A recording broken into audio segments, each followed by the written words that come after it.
We get a lot of questions about our heavy duty truck and the pros and cons for it, so we are going to tell you some pros and cons of how we feel in our setup with a very heavy fifth wheel. We're Dave and Karen from Wax on Wheels, and we sold our sticks and bricks to RV full time now that we are retired. We travel with our heavy duty truck Leroy, our two K&M motorcycles, our DRV Dixie, and our smart car Zippy. Don't forget to subscribe and click on that bell to be notified when we post a new video. This is actually part 2. There is a part 1 to this with other additional pros and cons, more in line with the engine and the operation of the truck. This one, our first pro, is you can camp in it. We have gone camping in our heavy duty truck. That's if you have a sleeper. No, but from some of them don't our have setup. Our setup, yeah. And it's the same amenities basically as a motorhome. It's a lot smaller because we have we got a refrigerator, we got 2 bunks, a dinette, a refrigerator, air conditioning, heat, microwave, obviously. and television, porta potty. Yeah.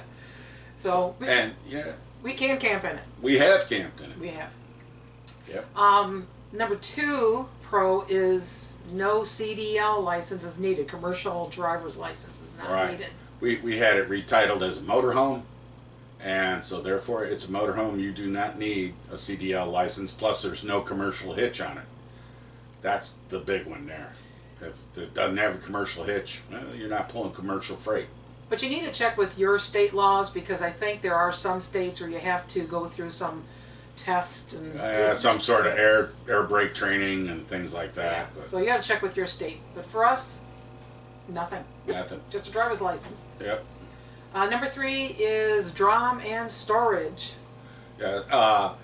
It works if you have a conversion done where you have the bed, and a drum box is like a big locker behind the cab, where it has 4 doors. You can access it and put all sorts of stuff in there. Great storage, and plus all the storage lockers underneath the bed. Yeah, in our drum box we even have our golf clubs in there. Yeah, we got our golf clubs in there. Extra tire for Zippy. It contains some of the mechanicals for the stacker lift, the pumps and things like that to run the hydraulics. But other than that, I keep tools, all sorts of RV stuff. equipment. Yeah. Our blocks for when we put them underneath our level legs, that sort of thing. All that stuff. There's a lot of storage in it. Mm-hmm. Number 4, you can bring your toys. That's right. With the big truck, you're pulling big weight, and you can haul the big toys. So you can have big trailers. Big trailers, yes. Do like we did, where we got the lift for our Spyders, so we can bring our motorcycles with us. And you can put smart cars on them, which we have a smart car. We used to carry it on that, but we carry it now on the back of our trailer and the Freedom Hauler. Freedom Hauler and behind the RV. And we could still put Zippy up on. We can still put Zippy up there if we want. If you want to. That's our smart car, Zippy. We've even seen Carl and Vicky. They've got their Jeep. Yeah, they have a Jeep Wrangler or something. I don't know, 2-door, 4-door Jeep parked up on a ramp on the back of their rig. So it's nice to carry the big toys. And the ATVs, of course. Oh yeah. So that's probably a real big pro for having a heavy duty truck, is you can bring those with you. Another pro, number 5, it's easier to drive than you think. Yeah. I-shift. Tell them about it, Dave. We have the I-shift transmission in ours, and it's totally automated. I mean, if you went to Volvo and you looked up the tutorial on it, and it just says how to drive an I-shift transmission, put it in drive and drive. And that's what you do. It selects all the gears for you, everything, even downhill speeds, everything. It's perfect. Were you a truck driver before? No, I was not. Never a truck driver, and I mean, it's easy to do. And I've driven it too. She's driven it too, yeah, absolutely. What about the wheels on it? Don't they cut differently than a regular pickup? Yeah, the front wheel turning radius is tighter on a tractor trailer than it is on a dually pickup. They turn sharper, so you're a little bit longer in length, but the angle of the turn kind of makes up for that difference. And like if you took a full-size dually 4-door 8-foot bed and the whole 9 yards, and you did a complete circle, and you took our rig, we'd just be just a little bit outside that circle. What about the air ride suspension? Oh yeah, it has a full air ride suspension where all the axles are on airbags, plus the cab's on an airbag. The seats? So and the seats are even on airbags. So you just float down the road. I mean, it really takes all the thumping and the bumping out of the road. And then number 6 is the air ride hitch. Right, we have an air ride hitch which cushions the fifth wheel trailer up and down, and also kind of back to back a little bit, because the hitch will rise up and drop down like this, where the hitch in the back of a dually is just parked. Mm-hmm. So this one goes forward and backwards and up and down. So, and it's the rear of the axles too. and yeah, the hitch is about 3 feet rear of the axle. So as you're maneuvering in, if you're backing up, turn the command quicker with a dually pickup truck. Okay. Really. Number 7 Pro is people get out of your way. Yeah. Yeah, I mean, you're going down the street and you got this big rig, and people know it. They see you and they'll cut you some slack, move over a little bit and all that. And then, plus if you get in tight quarters and you have to wait your turn or have to wait till a lane clears out so you can get through it, even though you're kind of messing up traffic, People are usually, they understand. they understand, or they'll They're get over it. taking pictures of us anyways. Yeah, they'll get over it. And it looks cool. Yeah. The big thing, Pro, it looks cool. Alrighty, let's talk about the cons. Number 1, and this is probably a big one on most people's minds, is maneuvering concerns. There can be some maneuvering concerns, especially in the older campgrounds where they're built for 25-foot trailers. Yeah. And, you know, the height of it, a lot of campgrounds for some reason don't believe in trimming their trees. So that's But some of the motorhomes concern. are tall too. Motorhomes are tall too, yeah. I'm sure they have the same concerns. Yeah. And, you know, going around tight corners and all that.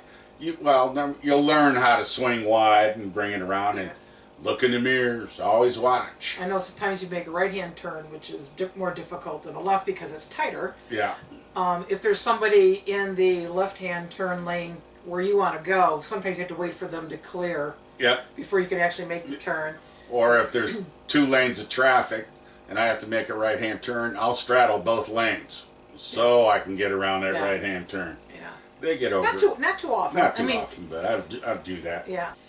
I also go to Google Maps and do an aerial on the campgrounds, so I can kind of get an idea of how tight it might be. Are there model homes right on the road, kind of a thing. And we haven't had a park yet that we couldn't get in, have we? No, not yet. No, we've that's, No, that Google Earth comes in real handy. we say 1,000 trails most of the time, and we've never had an issue. Not yet. Knock wood. Yeah. Yep. Con number 2, it's noisier than a pickup truck. I beg to differ, but It inside when you're riding, it is noisier, but not like you might think.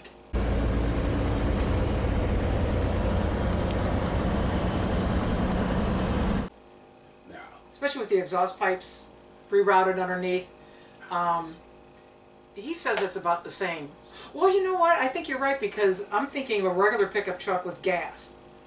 But if you get in a truck with diesel, They're louder. they're louder. It's probably not a whole lot louder than a regular And plus, pickup truck. you've never driven in a dually when it's hooked up to a fifth wheel. Yeah. A little bit more thumping and bumping. Oh, okay. Yeah, you're probably right. Maybe that's not a con. We'll call that in the middle. I think it's quiet. Okay. Number 3 con is difficulty getting into the truck. Now, I put this one on the list because I have a bad knee and I'm not getting any younger. And so we actually had a set of steps fabricated to go over top the current steps. So instead of having 2 steps, we've got 4. And so the space between the steps is a lot closer together, so I don't have to bend my knee so much to get up into the truck. So you can have that done if that's a concern. Yep. Number 4, the weight, the height, and the length. That's a con too. Those are biggies. The weight, though, you want. Yeah, that's true. The height, you want. So you can see what's going on. Except for when you go under a bridge and... Well, yeah. You gotta watch out for the height around the bridges. We have a GPS system that we plug in the height, our length, and all that, and it plots the route for us. But that isn't always 100% accurate. It's a Garmin 770. Yeah. Just recently we pulled up and we were looking at a bridge that said, 13.9, and we're 13.6, and we went. We have our windshield on the top bike sticks up just a little bit, and so we said no, we're not taking that route. We had to back up a little bit and take a different turn. Better safe than sorry. Yeah. And you do have bridge weights too. You have some bridge weights. I mean, maybe remote areas, real remote areas, and you're driving and it says 10 tons, and I think the biggest con. Go fast. The biggest con of this whole thing about the weight, the height, and the length is it's not your usual day driver. No, it isn't. So that's another con to it. Like with a dually pickup truck, once you drop your trailer, you can use the dually to run around town, do whatever you want. Where, like you said, big rig is not really. You can do that, yes.